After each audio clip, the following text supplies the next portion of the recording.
Bienvenue chers téléspectateurs sur ABC, c'est moi Zalal Mourkana avec le journal. Le vice-premier ministre Demek Amekonun a exprimé que la nation devait produire une génération compétences en sciences et en technologie. Cette remarque a été faite lors de la cérémonie de remise des diplômes à l'Université de la science et de la technologie d'Addis Abeba, qui a vu plus de 1400 stagiaires diplômés dans divers programmes. Voici le reportage de Metasibé Outaragay. L'Université des sciences et de technologie d'Addis Abeba a diplômé plus de 1400 étudiants hier. Le président de l'université a exhorté les diplômés à servir leur nation conscieusement. Vous êtes les diplômés d'aujourd'hui et les bâtisseurs de la nation de demain. Il vous incombe de servir en tant qu'ancien élève de notre université après quelques années. En utilisant les connaissances et les compétences que vous avez acquises à l'université, vous devez aider la nation à accélérer son voyage vers la prospérité.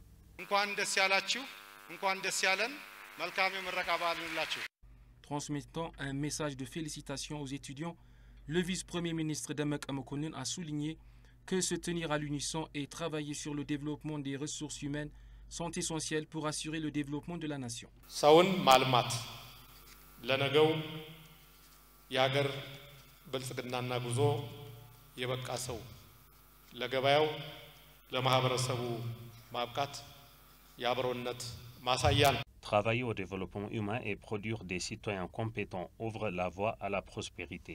Cependant, les querelles et les altérations ne nous feront aucun bien. Nous ne pouvons conserver l'héritage de nos ancêtres qu'en travaillant en harmonie. ጠንካራ ተወዳዳሪ የምንኮራባት የምንከብርባት ኢትዮጵያን መገንባት የኛ ኃላፊነት። Il a également appelé les diplômés à s'acquitter de leurs responsabilités car une génération compétente en sciences et en technologie aide à construire une nation qui fait la différence. Par ailleurs, l'université d'Aromaya a également diplômé plus de 1866 étudiants dans divers domaines d'études, tandis que l'université de Gambella a également diplômé plus de 200 étudiants dans divers domaines d'études au premier degré. Oumed Djoulou, président de la région de Gambella, a souligné qu'un grand nombre de main-d'œuvre instruite est nécessaire pour construire une Éthiopie prospère. Par ailleurs, le ministre des Affaires étrangères Demek Amekonun a rencontré le commissaire de l'Union africaine pour les affaires politiques et la paix et la sécurité, l'ambassadeur Bankole Adeol. Au cours de leurs entretiens, le ministre des Affaires étrangères a réaffirmé l'engagement de l'Éthiopie à résoudre pacifiquement le conflit dans le nord du pays. Le commissaire a apprécié la réaction de la Commission de la dialogue national et les efforts de paix en cours pour mettre fin au conflit dans le nord de l'Éthiopie. L'ambassadeur a fait part de ses préoccupations concernant les conflits à la frontière commune de l'Éthiopie et le Soudan, tout en appréciant la décision du gouvernement éthiopien d'entraver la tension.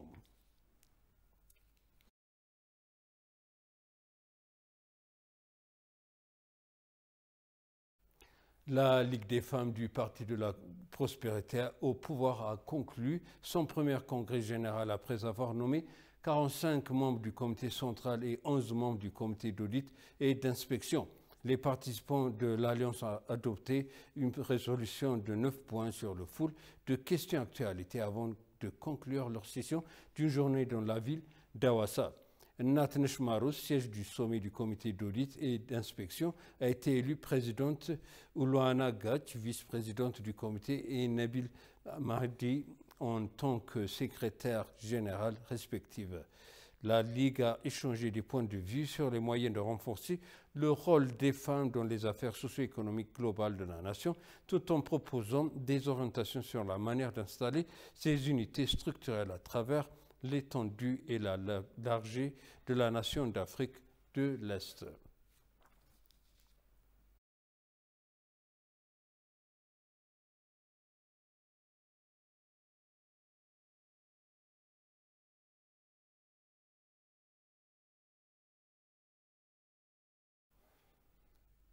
Le programme alimentaire mondial a dénoncé l'appel à l'aide du directeur général de l'OMS, Tedros Adhanom, comme un grand mensonge. Dans son publication officielle sur Twitter, le PAM a noté que les fournitures humanitaires affluaient au Tigray depuis le 1er avril 2022, date à laquelle la trêve est entrée en vigueur.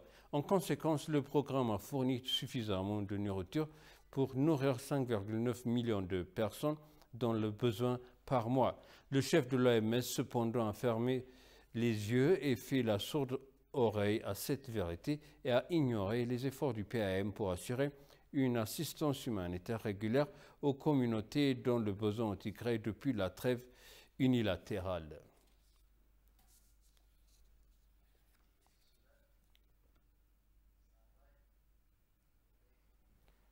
Un universitaire sud-soudanais appelé à l'Éthiopie et le Soudan à travailler ensemble contre les ingérences intérieures et extérieures et à coopérer pour trouver des solutions mutuelles afin de résoudre l'impasse actuelle causée par un différend frontalier de longue date. Nous présente les détails. Lundi dernier, Khartoum a crié au scandale, accusant l'Éthiopie d'avoir capturé 8 de ses soldats, allant même jusqu'à affirmer qu'ils avaient été exécutés le 22 juin.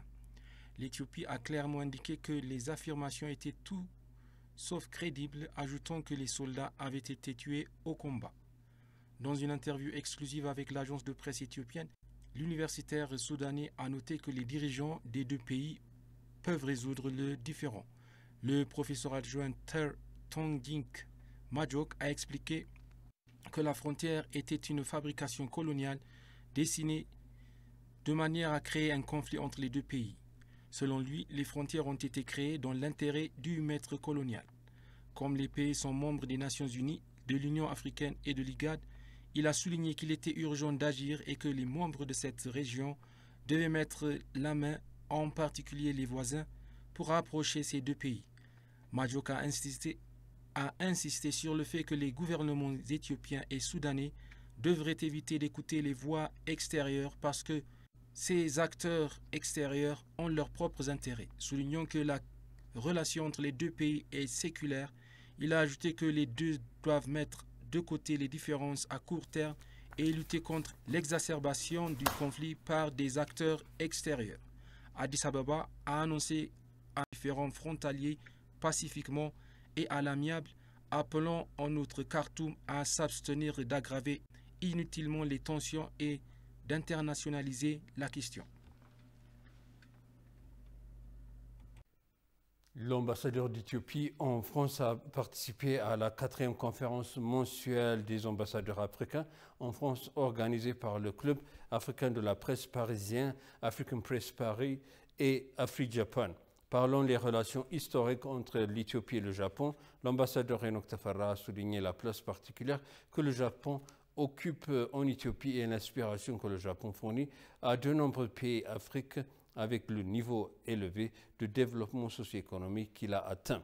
Comme le Japon, l'Éthiopie investit dans le développement des ressources humaines en améliorant continuellement l'accès à une éducation de qualité, a-t-il déclaré.